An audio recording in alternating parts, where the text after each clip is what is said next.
Bismillahirrahmanirrahim. Nama saya Abdul Fadliansa dengan nomor NIM 2008302081 ingin menjelaskan tentang proses kelompok. Definisi kelompok. Definisi kelompok manusia adalah makhluk sosial yang cenderung hidup kelompok. Karena manusia tidak bisa hidup sendiri tanpa bantuan orang lain. Manusia membentuk kelompoknya masing-masing dan setiap kelompok akan memberikan dampak langsung terhadap manusia. Pengertian kelompok adalah dua atau lebih individu yang berinteraksi satu dengan lain guna mencapai sasaran bersama. Menurut Merton, kelompok yaitu sekumpulan orang yang saling berinteraksi sesuai dengan pola yang telah mapan. Sedangkan di dalam kelompok tersebut ada rasa solidaritas karena adanya nilai kebersamaan dan adanya tanggung jawab bersama. Selain itu, pengertian kelompok menurut Homans mengatakan bahwa kelompok merupakan sejumlah individu yang berkomunikasi satu dengan lainnya dalam jangka waktu tertentu yang jumlahnya tidak terlalu banyak, sehingga hal tersebut memberikan kesempatan bagi semua anggota untuk berkomunikasi secara langsung. Dan terakhir yaitu menurut Joseph De Vito, kelompok adalah sekumpulan individu yang berhubungan satu sama lain yang memiliki tujuan bersama dan adanya organisasi atau struktur di antara mereka. Di dalam kelompok dikembangkan norma-norma yang dianggap sebagai dasar berperilaku anggotanya. Jika dilihat dari beberapa definisi kelompok, maka dapat disimpulkan bahwa kelompok-kelompok merupakan kesekumpulan individu yang memiliki tujuan bersama. Tujuan tersebut ada yang berjangka panjang dan pendek. Di dalam kelompok tertentu, untuk mencapai tujuan kelompok dibutuhkan pemimpin untuk membimbing anggotanya agar bisa bekerja sama untuk mencapai tujuan kelompok. 2. Faktor pembentukan kelompok: kedekatan, proximity, dan ketertarikannya, attraction, adalah dua alasan terkait mengapa seseorang membentuk kelompok. Kedekatan menyangkut jarak fisik antar karyawan ketika melakukan kerjanya. Walking distance, jarak tempuh dalam hitungan langkah kaki, merupakan predikator potensi jumlah interaksi yang lebih baik dibandingkan jarak lurus antara dua orang. Kita lebih mudah berinteraksi dengan orang berjarak 10 meter dari tempat kita bekerja dan terpisah oleh 2 meja dibandingkan berinteraksi dengan seorang yang hanya berjarak 1 meter namun dipisahkan oleh dinding. Ketertarikan mencerminkan rasa tertarik antar orang karena keserupaan persepsi, sikap, kinerja, atau motivasi. Kedekatan membuat pencarian daya tarik yang sama menjadi lebih mudah. Kelompok-kelompok pun belajar seperti halnya individu. Kinerja dari sebuah kelompok tergantung pada pembelajaran individu dan juga tergantung pada sejauh apa anggota-anggota belajar saling bekerja sama.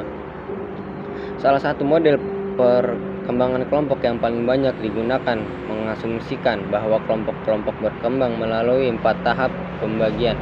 Yang pertama ada tahap pembentukan, yang kedua tahap konflik, yang ketiga tahap pembentukan norma, dan yang terakhir yang keempat ada tahap penunjukan kinerja.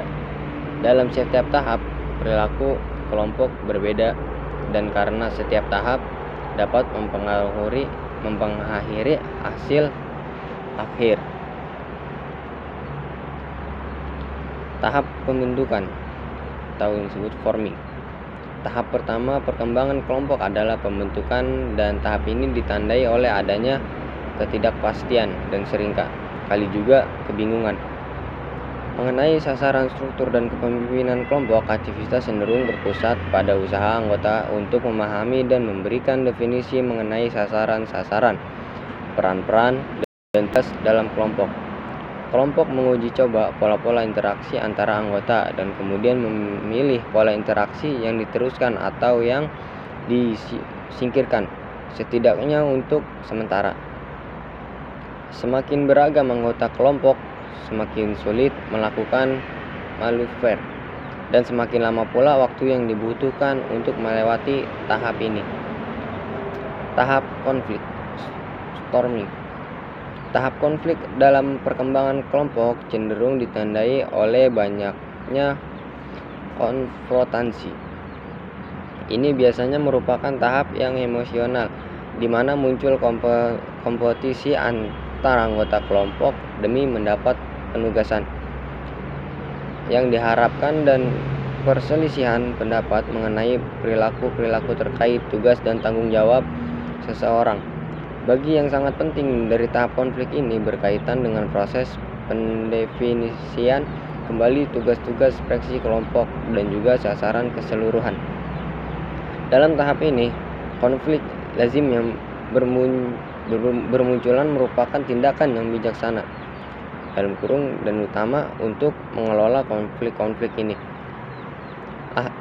Alih-alih menekannya, tindakan menekan atau menghambat hanya menghasilkan efek negatif yang dapat menghambat fungsi kelompok pada tahap-tahap berikutnya. Tahap pembentukan norma. Tahap normalisi ditandai dengan adanya kerjasama dan kekompakan. Tahap ini juga merupakan tahap di mana kohesivitas kelompok mulai berkembang secara signifikan.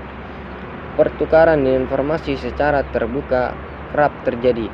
Demikian pula penerimaan atas perbedaan pendapat, serta usaha pencapaian sasaran-sasaran yang disetujui bersama. Pada tahap ini mulai muncul ketertarikan, komitmen, serta perasaan terhadap identitas kelompok dan pertemanan di dalamnya. Norma-norma perilaku diterapkan dan diterima pada akhir tahap ini sebagaimana halnya fungsi kepemimpinan dan peran lainnya dalam kelompok.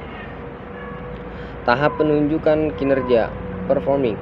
Tahap penunjukan kerja ini adalah tahap saat kelompok berfungsi sepenuhnya. Struktur kelompok telah ditetapkan dan setiap anggota memahami dan menerima perannya masing-masing dengan baik. Kelompok memusatkan energi, usaha-usaha, komitmen mereka pada pencapaian tugas yang mereka lakukan. Dalam beberapa kelompok, tahap ini menandai tercapainya tingkat efektivitas yang optimal. Untuk kelompok lainnya, proses pembelajaran dan perkembangan akan terus berlangsung hingga efektivitas dan efisiensi kelompok terus meningkat. Cara yang ditempuh oleh kelompok akan tergantung pada jumlah variabel, terutama seberapa sukses kelompok menyelesaikan tahap-tahap perkembangan sebelumnya. Sumber daya kelompok. Anggota-anggota kelompok memiliki pengaruh terhadap tingkat potensial kinerja di suatu kelompok. Sebagai dasar potensi tingkat kinerja kelompok bergantung pada sumber daya yang dibawa masing-masing anggota ke kelompok. Ada dua sumber daya yang telah menerima perhatian paling besar, yaitu kemampuan dan karakteristik kelompok. Kemampuan kinerja kelompok dapat diramalkan dengan menilai kemampuan intelektual dan relevan dengan tugas dari masing-masing anggota kelompok. Kinerja kelompok tidak hanya berasal dari penjumlahan kemampuan masing-masing anggota, tetapi kemampuan intelektual dan relevan akan menentukan parameter untuk apa yang dapat dilakukan oleh para anggota kelompok dan mereka akan menjadi lebih efektif. Kemampuan anggota kelompok perlu diimbangi dengan keterampilan dan pengetahuan yang dapat berpengaruh dalam pengambilan keputusan dan hubungan interpersonal yang konsisten terhadap masing-masing anggota kelompok dan menjadi hal yang penting untuk menghasilkan kinerja yang tinggi. Mungkin hanya itu yang bisa saya sampaikan, kurang lebihnya mohon maaf. Assalamualaikum warahmatullahi wabarakatuh.